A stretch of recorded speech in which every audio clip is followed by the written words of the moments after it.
ইস্পাত বা প্লাস্টিক নয়, এবার বাঁশের উপর ভাসছে বিশাল সৌর বিদ্যুৎ কেন্দ্র।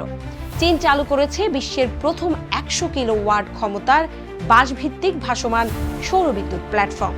কিভাবে সমুদ্রের পানিতে বাঁশ টিকে থাকবে আর কেন এটিকে ভবিষ্যতে সবুজ প্রযুক্তি বলা হচ্ছে, আমি শারমিন সুলতানা জানাবো বিস্তারিত। সম্প্রতি বিশ্বের প্রথম 100 কিলোওয়াট ক্ষমতার বাঁশের কাঠামোয় নির্মিত ভাসমান সৌর বিদ্যুৎ কেন্দ্র চালু করেছে চীন, যার মাধ্যমে সামুদ্রিক জ্বালানি উৎপাদনে আরও পরিবেশ বান্ধব পদ্ধতির সুযোগ তৈরি হয়েছে। জিলিন 2 নামে ভাসমান প্ল্যাটফর্মটি যৌগিক বাঁশের টিউব ও পাইপ দিয়ে তৈরি এবং দেশটির শান্তুং প্রদেশের ইয়ানতাইয়ের উপকূলবর্তী একটি প্রদর্শনী ঘাঁটিতে স্থাপন করা হয়েছে।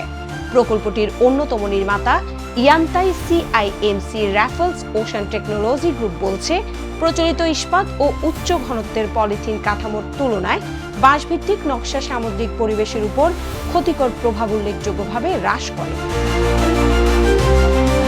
দেশটিতে এর আগে 2023 সালে চালু হওয়া 10 কিলোওয়াট জিলিন 1 পরীক্ষামূলকভাবে প্রকল্পের উপর ভিত্তি করে জিলিন 2 তৈরি করা হয়েছে। এটি সিআইএমসি অফশোর ইঞ্জিনিয়ারিং রিসার্চ ইনস্টিটিউট সিআইএমসি রাফেলসের গবেষণা শাখা, চায়না ফরেস্ট্রি গ্রুপ কর্পোরেশন এবং বেইজিং ফরেস্ট্রি ইউনিভার্সিটি যৌথভাবে তৈরি করেছে। সিআইএমসি রাফেলস জানিয়েছে, তাদের পরবর্তী লক্ষ্য মেগাওয়াট স্তরের বাঁশভিত্তিক প্রকল্প এবং বিশ্বজুড়ে পরিবেশ বান্ধব সামুদ্রিক উপকরণের ব্যবহার বাড়ানো। 2030 সালের মধ্যে কার্বন নিঃসরণ সর্বনিম্নে নিয়ে আসা এবং 2060 সালের মধ্যে কার্বন নিরপেক্ষতা অর্জনের দ্বৈত কার্বন লক্ষ্যমাত্রা পূরণের জন্য চীনের উপকূল বরাবর সৌর বিদ্যুৎ কেন্দ্রের বিস্তার ঘটছে। রাষ্ট্রায়ত্ত বিদ্যুৎ উন্নয়নকারী প্রতিষ্ঠান সিএইচএন এনার্জির তথ্য অনুযায়ী গত ডিসেম্বরে শান্তুংয়ের দুং ইং উপকূলে 1 গিগাওয়াট ক্ষমতার বিশ্বের বৃহত্তম সৌর বিদ্যুৎ কেন্দ্র চালু হয়। তবে প্রচলিত উপকূলবর্তী সৌর বিদ্যুৎ কেন্দ্রে সাধারণত ইস্পাত বা প্লাস্টিকের কাঠামো এবং ভাসমান উপকরণ ব্যবহার করা হয়ে থাকে।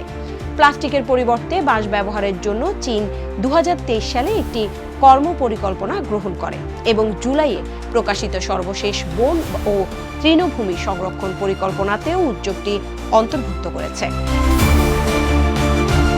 বেইজিং ফরেস্ট্রি ইউনিভার্সিটি অধ্যাপক চি সুশেং সরকারি বন বাণিজ্য পত্রিকা চায়না গ্রিনস টাইমসকে বলেছেন, কাঠ এবং বাঁশের উপকরণগুলোকে উচ্চ আর্দ্রতা, ক্ষয়, লবণাক্ততা, পানি এবং অতিবেগুনি রশ্মি প্রতিরোধ করার জন্য বিশেষভাবে পরিবর্তন করা হয়েছে।